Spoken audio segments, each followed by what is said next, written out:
महाराष्ट्रभरामध्ये शेंगदाण्याचं तेल हेच आपण कायम ट्रेडिशनली वापरत आलो आहे आणि इनफॅक्ट आपलं इसेन्शियल फॅटी इंटेक ऑलमोस्ट असं आहे की शेंगदाण्याच्या तेलामध्ये आपण जेवण बनवतो.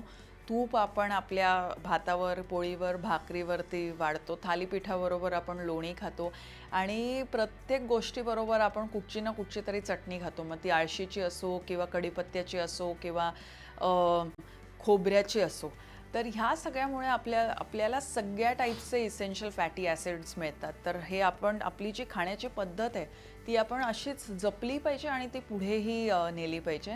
आणि मी कालच एका शाळेत म्हटलं की if there is an ad then it means that it is bad, की ज्या ज्या गोष्टीच्या ॲड्स येतात त्या गोष्टी आपण खाऊ नये. तर ऑइल्समध्ये आता बऱ्याच टाईपचे ऑइल्स आलेत आणि बऱ्याच टाईपच्या या सगळ्या ऑइल्सचे आपण ॲड्सही बघतो. पण या सगळ्या ऑइल्सचे आपण ॲड्सही बघतो. पण ह्या ॲड्समध्ये या ॲड्सच्या आहारी आपण जाऊ नये.